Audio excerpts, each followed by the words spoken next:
I need you to understand something, Rachel said, her voice shaking with anger. You were always just my backup plan. The words hung in the air like smoke after a gunshot.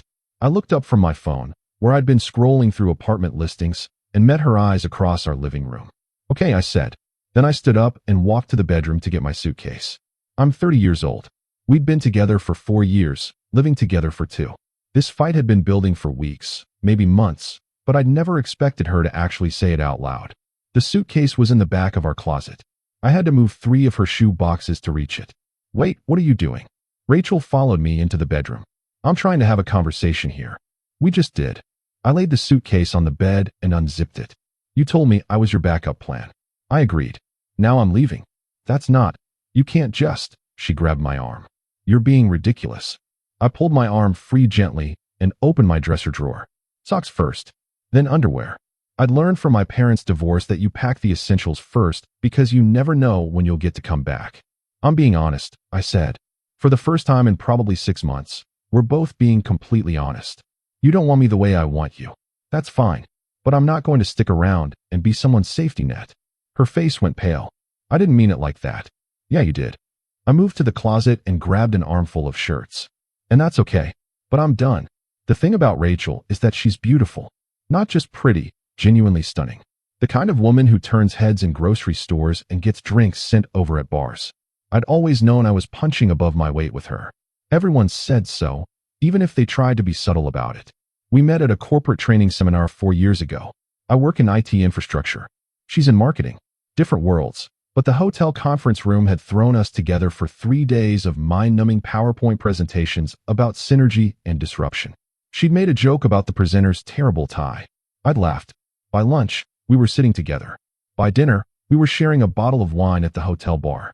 By the end of the week, we'd exchanged numbers and made plans to meet up back home. The first year was incredible. She was funny, ambitious, spontaneous in ways I'd never been. She dragged me to art gallery openings and underground music shows.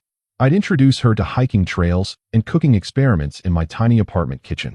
We fit together in that way where differences feel complementary instead of divisive. But there were signs. I just didn't want to see them. You're seriously packing right now? Rachel's voice had an edge of hysteria. Over one thing I said during a fight. It wasn't one thing. I folded a pair of jeans and placed them in the suitcase. It was the thing that explained all the other things. What other things? I stopped and looked at her. Really looked at her. She was wearing the Stanford sweatshirt I'd bought her last Christmas. The one she said was too expensive, but secretly loved. Her hair was in that messy bun she always did when she was stressed. She looked like she might cry. And part of me, the part that had loved her for 4 years, wanted to drop everything and hold her. But I didn't. The way you never posted about us on social media, I said. The way you'd introduce me as your friend to people from your work. The way you kept your dating apps on your phone until I specifically asked you to delete them. And even then you acted like I was being controlling. That was 2 years ago. The way you never wanted to meet my parents until I basically forced the issue. The way you'd cancel plans with me if something better came up, but lose your mind if I did the same. The way you'd talk about your ex-boyfriend Derek like he was some kind of lost prince you'd never quite gotten over. Rachel flinched at Derek's name. I thought you'd moved past all that, she said quietly. I tried. I grabbed my toiletry bag from the bathroom. Toothbrush. Deodorant. The face wash she always made fun of me for using. I really did. I told myself you just needed time. That you'd eventually see me the way I saw you.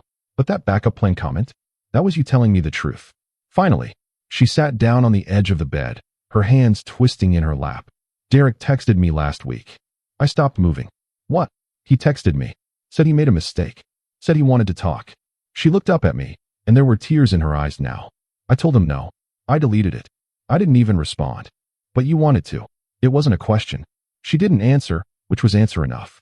I went back to packing. The silence stretched between us like a chasm.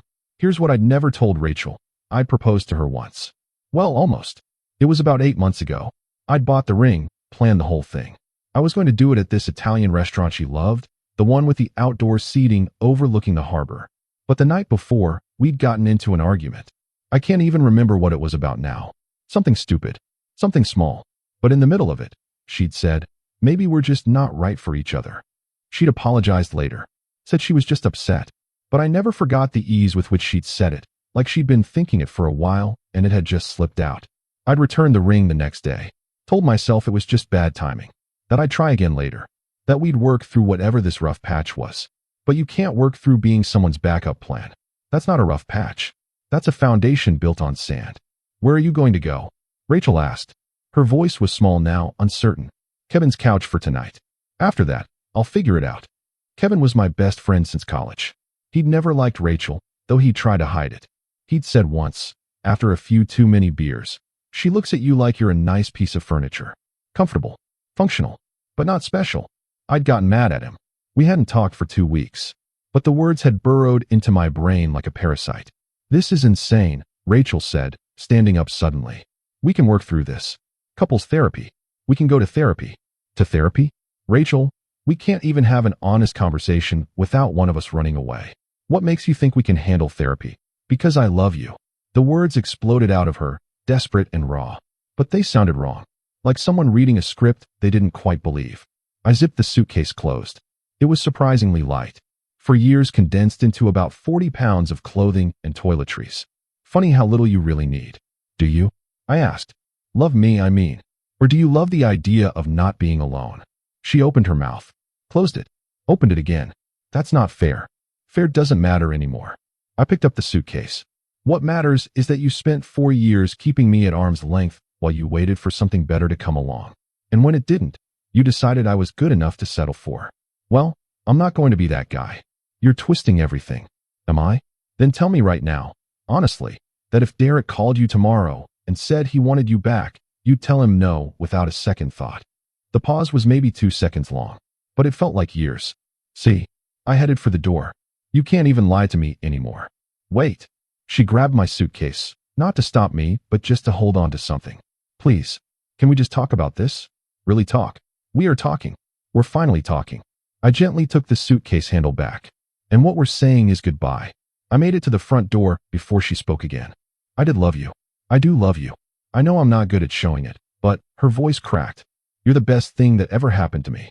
The most stable, kind, genuine person I've ever known. And I'm sorry I didn't appreciate that. I'm sorry I took it for granted. I turned back to look at her one last time.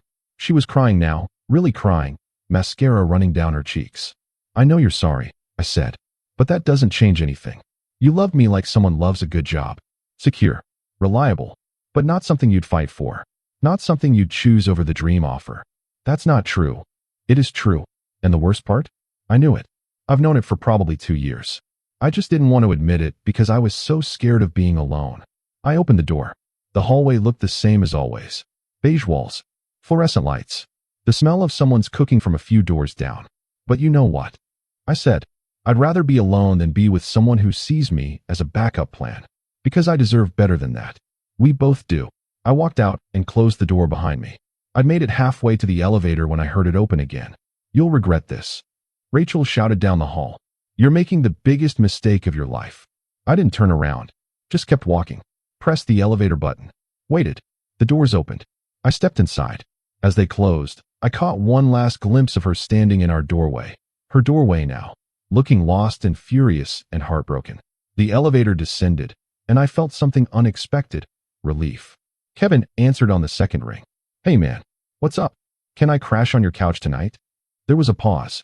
Then, Rachel. Yeah, I'll get the sheets. Kevin lived in a small 2-bedroom apartment in a less trendy part of the city.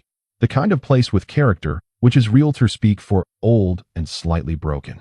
But it was clean, and he was a good friend, and right then that was all I needed. He didn't ask questions when I showed up with my suitcase.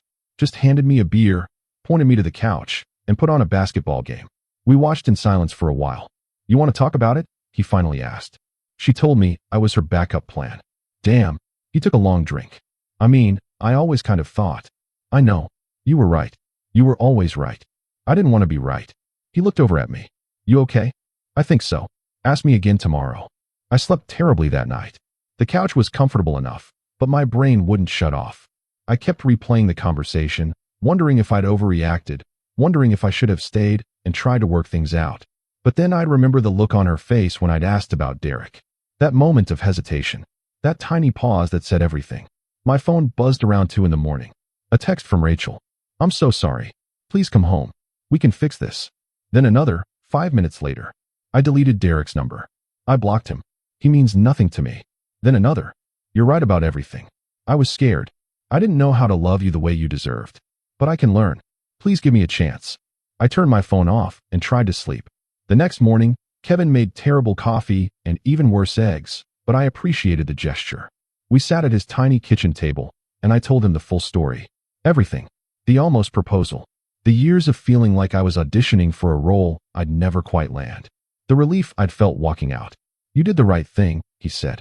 I know it doesn't feel like it now, but you did. How do you know? Because you're already talking about it in past tense. I felt. She was. You've already moved on in your head. Your heart just needs to catch up. He was right. Over the next few days, I found an apartment. A studio in a decent neighborhood. Small but mine. I took a week off work to move my stuff out while Rachel was on a business trip. She'd texted me the dates without my asking, which felt like a small mercy. The apartment felt empty at first. Then it started to feel clean. Uncluttered. Mine. I blocked Rachel's number after the 50th text. They'd gone from apologetic to angry to desperate, and back to apologetic. She couldn't believe I was really doing this. She thought I'd come crawling back. She said I was being immature. Then she said Derek had tried to meet her, and she'd said no. Said that proved how much she loved me. But that was the problem. She needed Derek's return to realize what she had. Without that threat, without the competition, I was just the comfortable option. I deserved to be someone's first choice, not their best available option. 3 months later, I was sitting in a coffee shop near my new apartment when my phone buzzed. Unknown number. I heard you, and Rachel broke up. It was Derek. I stared at the message for a long moment, then deleted it. Blocked the number. Went back to my coffee and the book I'd been reading. Whatever game they were playing, I wasn't a piece on the board anymore. 6 months after that, I met someone new. Her name was Nicole. She was a teacher. We met at a bookstore, both reaching for the same mystery novel. She laughed when our hands touched, and it was the kind of laugh that didn't have any calculation behind it. Just genuine amusement. We went for coffee, then dinner, then a weekend hiking trip. She posted a picture of us online after our third date, no hesitation. Introduced me to her friends as her boyfriend after 2 weeks, and it didn't feel rushed. It felt natural. You seem surprised, she said one night, when I'd commented on how easy everything felt. I guess I'm not used to it. Used to what? Being someone's first choice. She looked at me for a long moment, then kissed me softly. Get used to it. I ran into Rachel once, about a year after everything ended. She was at the same Italian restaurant where I'd almost proposed. She was with Derek. They looked miserable. She saw me, and her face went white. Derek didn't notice at first, too busy complaining about something to the waiter. When he finally saw where she was looking, he turned, and his expression went carefully neutral. Hey, Rachel said. Hey. You look good. Thanks. You too. There was an awkward pause. Derek's hand was on the table, not touching Rachel's. She kept glancing at it like she was willing him to reach for her. I should. I gestured vaguely toward the exit. Yeah, of course. It was good to see you. It wasn't good to see me. We both knew it. But we played the game anyway. As I walked out, I heard Derek say something sharp and irritated. I heard Rachel's voice, defensive and strained. And I felt nothing but gratitude that I wasn't sitting at that table anymore. Nicole was waiting for me outside. She'd been browsing the art gallery next door while I grabbed our takeout order. Ready? She asked, slipping her hand into mine. Yeah, let's go home. Home. My apartment. Our apartment now, actually. She'd moved in last month. It had been an easy decision for both of us. That night, lying in bed with Nicole curled up beside me, I thought about backup plans. About safety nets. About the difference between being chosen and being settled for.